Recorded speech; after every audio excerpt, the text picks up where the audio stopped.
Production funding for Sports Files is made possible in part by Infiniti of Memphis has moved to Germantown Road, just half-mile north of Wolf Chase Galleria, and is proud to support WKNO for its quality broadcasting and service to our community.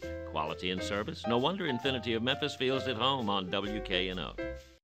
the WKNO Production Fund, the WKNO Endowment Fund, and by viewers like you. Thank you. My guest today on Sports Files is longtime pro basketball player and former Memphis Tiger, Earl Barron.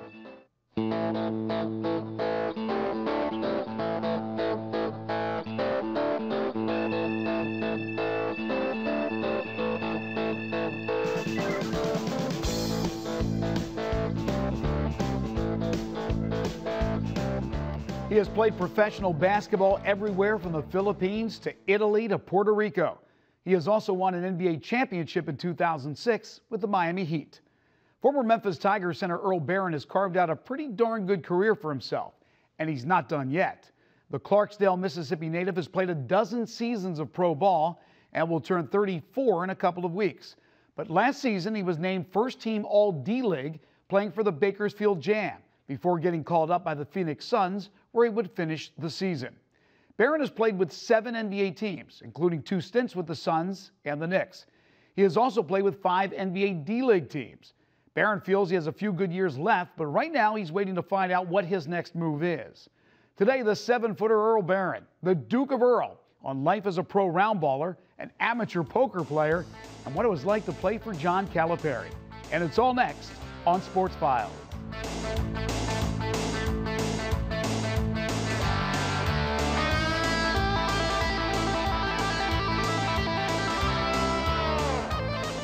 Earl, good to see you again. Thanks for doing the show. Appreciate it. Thank you, thank you. How often are you in Memphis in the off season? Is this your home during the off season? Quite a bit. I'm here off and on during the summertime, training here, doing a little traveling vacation and spending time with family and friends. And you got to rest the body a little bit, but you also got to make sure you take care of business. Well, there's no question. You got to continue to work out, get ready for the season, but you got to have a little fun, a little relaxation.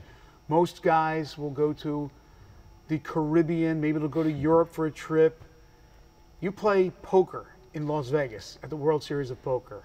How long have you been playing poker, and especially in the WSOP?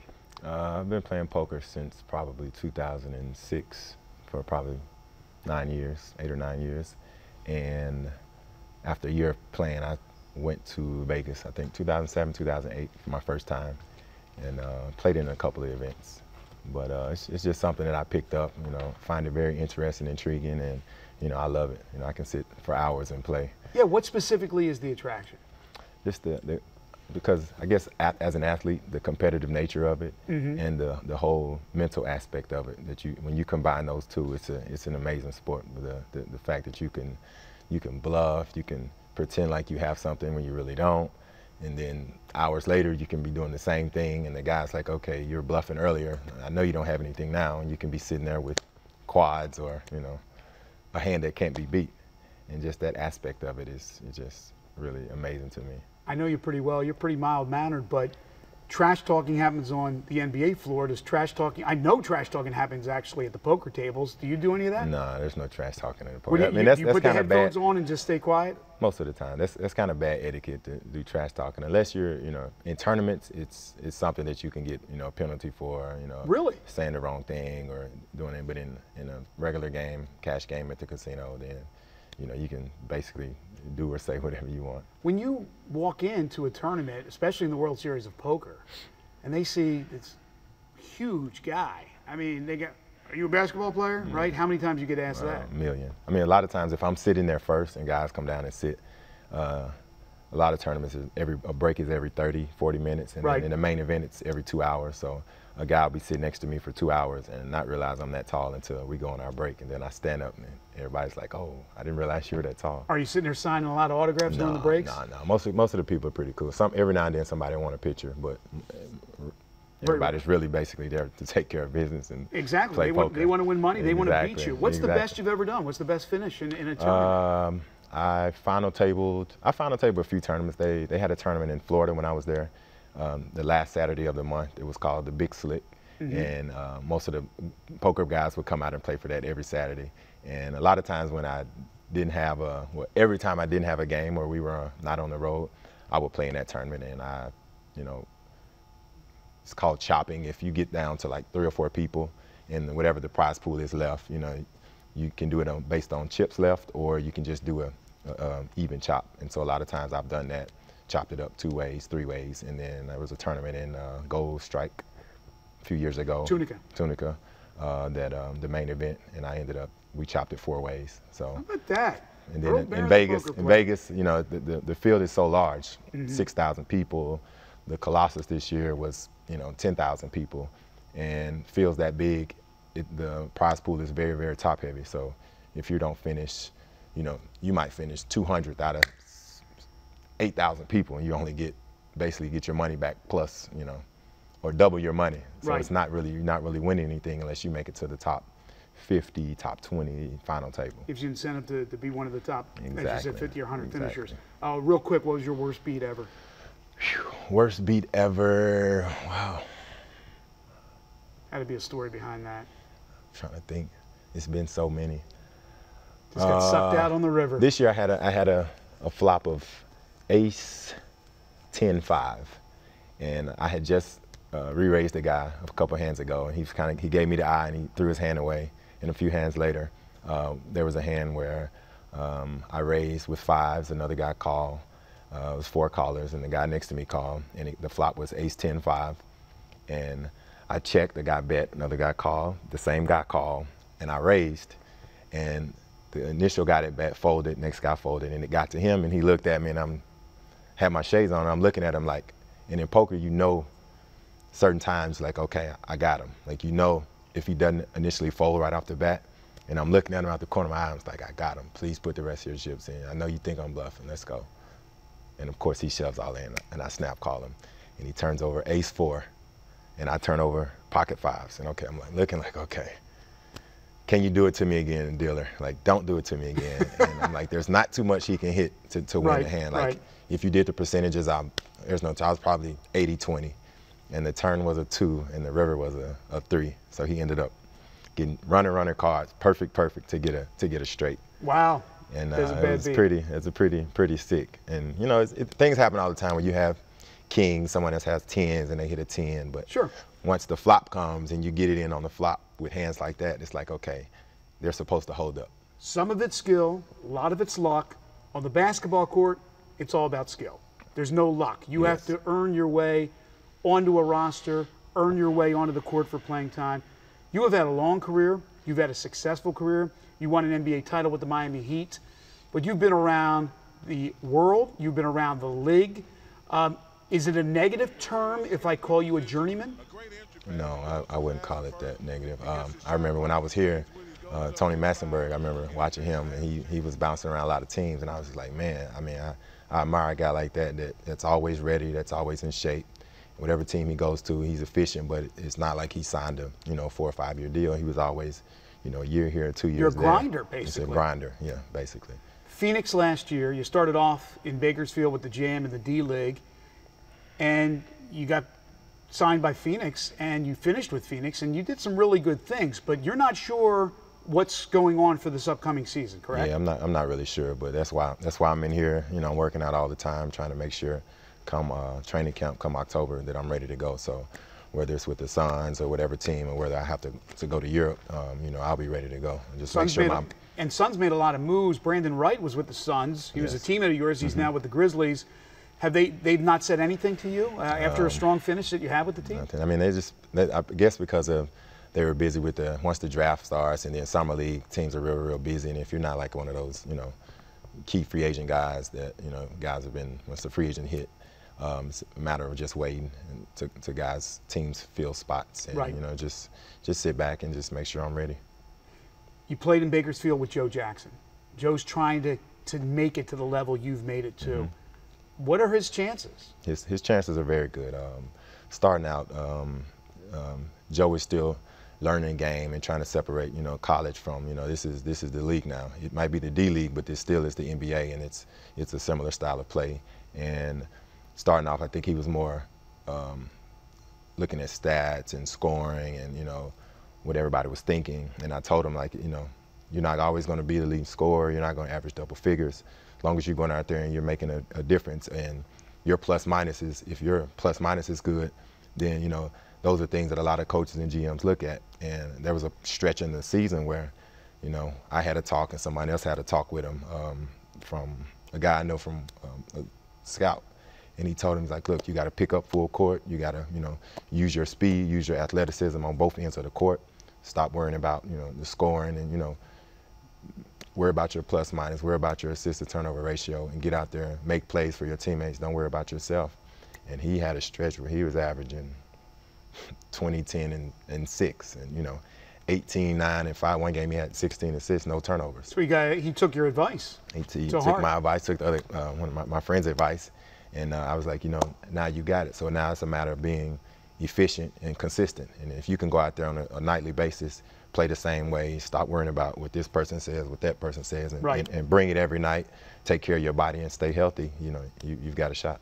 Earl, when you're making your decision every off season, because you don't have this 10-year contract with the team, and you've played in a number of places in the NBA, as I mentioned, and of course around the world, what factors in? Is it strictly the financial offer that you get, or is there sometimes, I don't want to go back overseas, let me play in the D-League and wait for the call-up like you did last year? Well, last year was a different circumstance because the coach, Nate Bjorken, he was my assistant coach at Iowa in 2010 when I was with the Energy.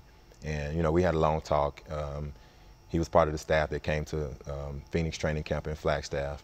And we sat down and he was like, you know, if you don't make this team, you know, I know the odds are stacked up against you. And I was had a pretty good preseason. And he was like, you know, the odds are stacked up against you. If you don't make this team, would you consider coming down and playing in Bakersfield?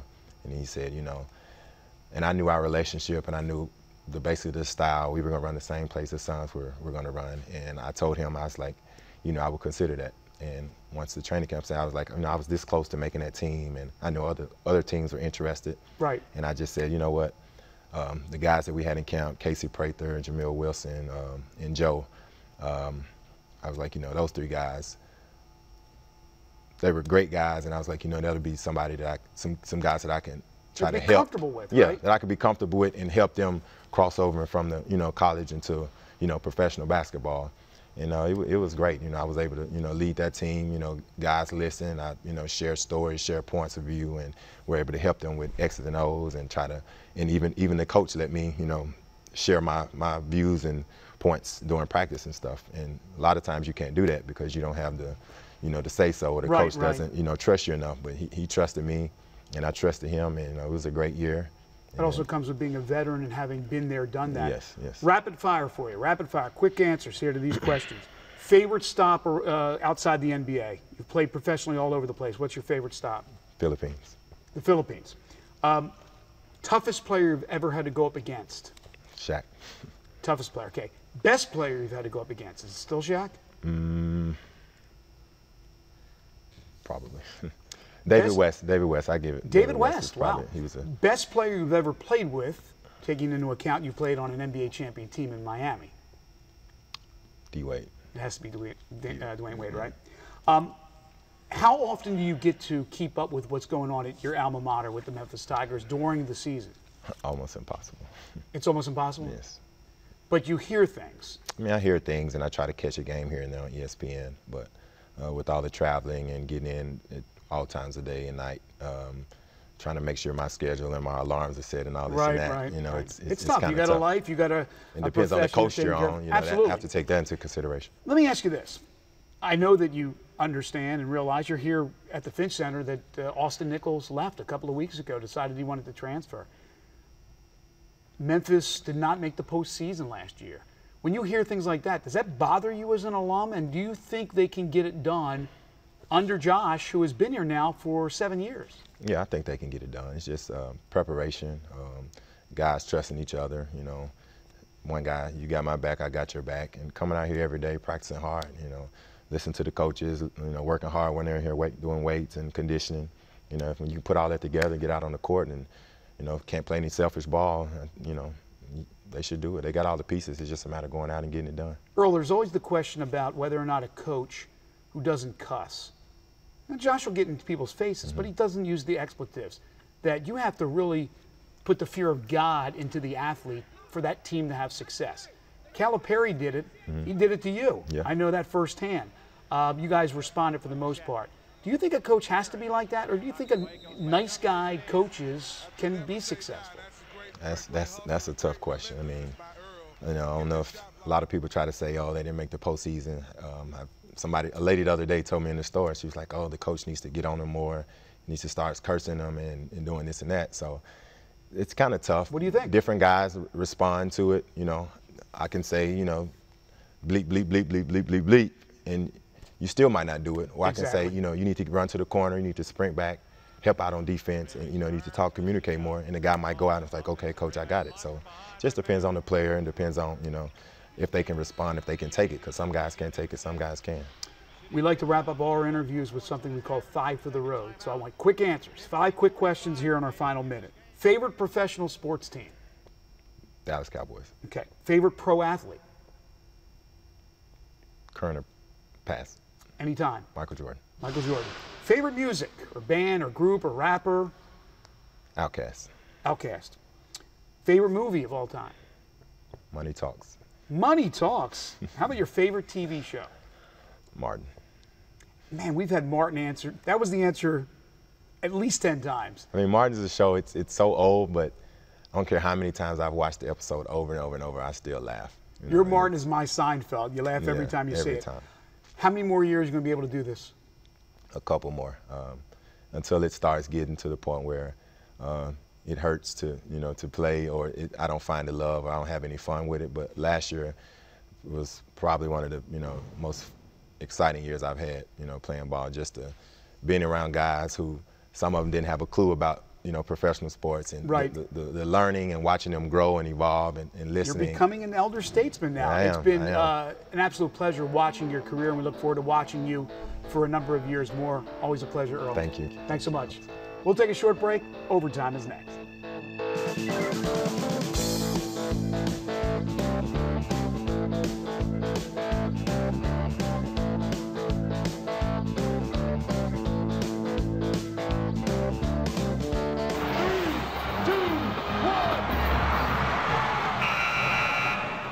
Anyone who has ever been to a Memphis Grizzlies game has undoubtedly enjoyed the in-game entertainment, from the kings of the court to Grizzline to Grizz himself.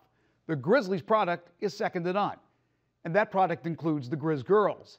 These young ladies work as hard as anyone, and it shows. Their routines are top-notch. Tamara Moore, who we have featured previously on Sports Files, is the Grizz Girls entertainment manager and choreographer, and right now she is putting together her squad for next season. And to get there, Tamara helps conduct several tryouts, like the one we visited last week.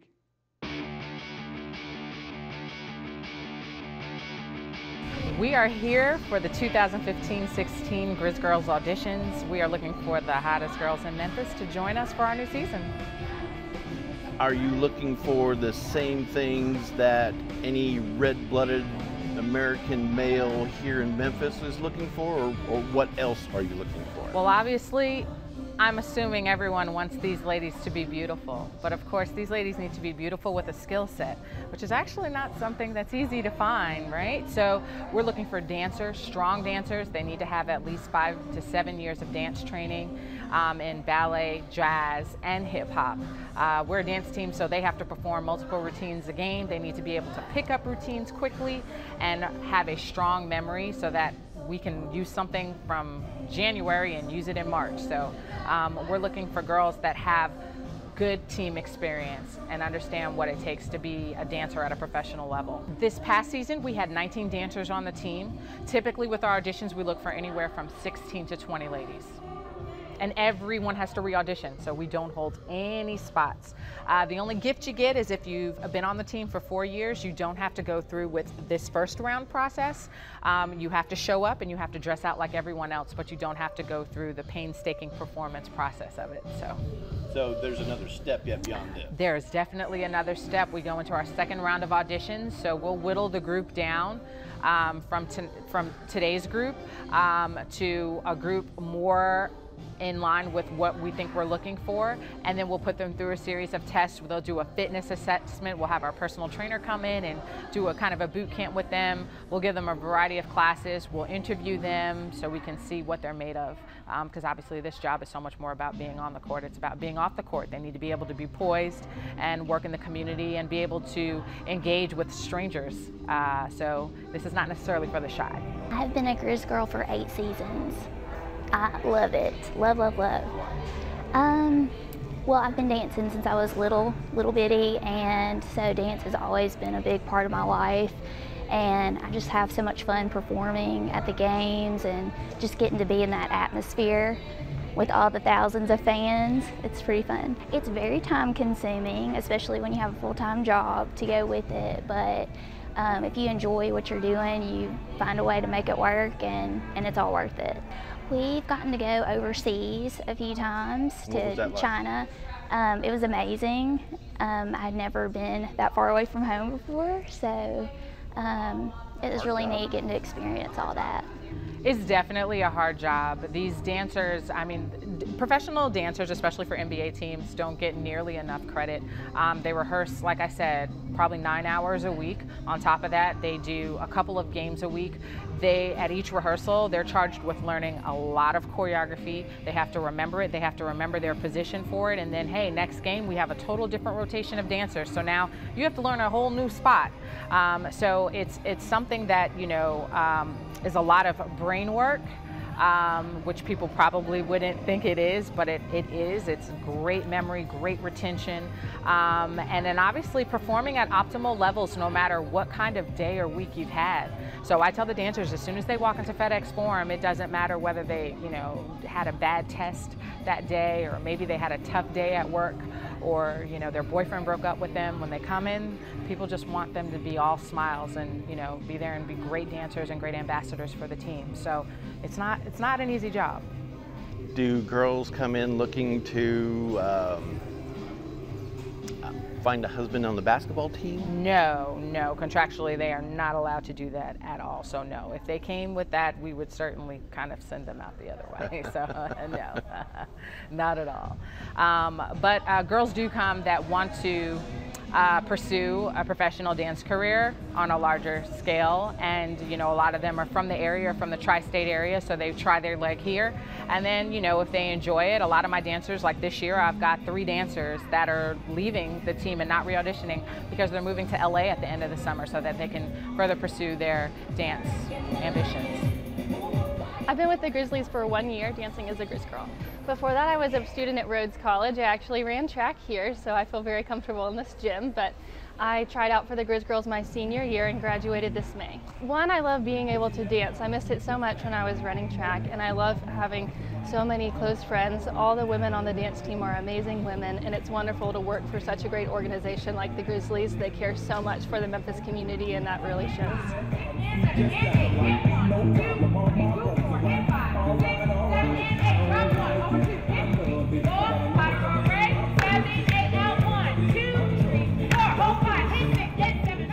What advice would you have for the girls out here that are trying out?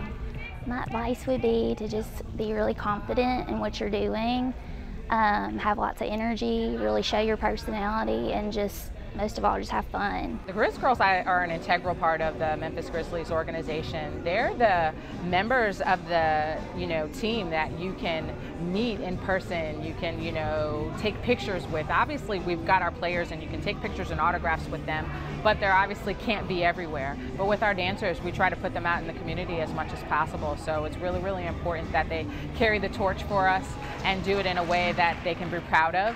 And it's been great. That's why we do the interview process, because we want to know, you know, what kind of person are you off the court, because you're going to be representing an organization at a larger level other than just dancing on the court.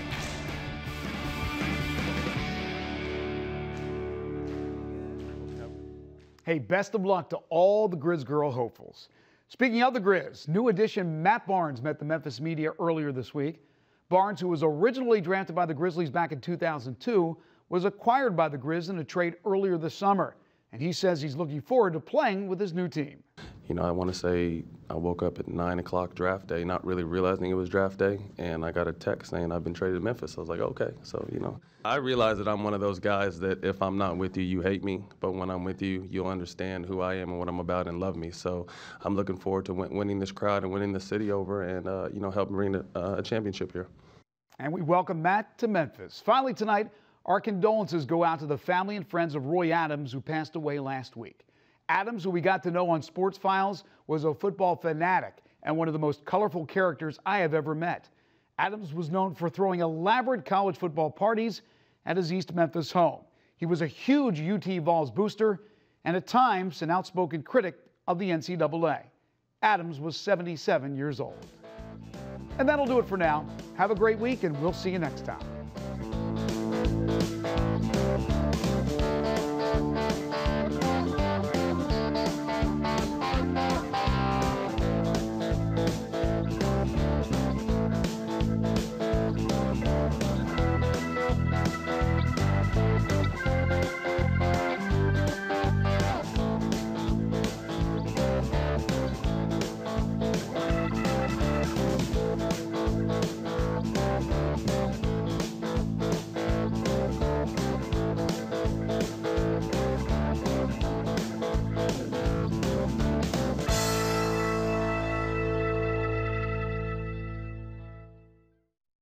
Production funding for Sports Files is made possible in part by Infinity of Memphis has moved to Germantown Road, just half-mile north of Wolf Chase Galleria, and is proud to support WKNO for its quality broadcasting and service to our community. Quality and service? No wonder Infinity of Memphis feels at home on WKNO.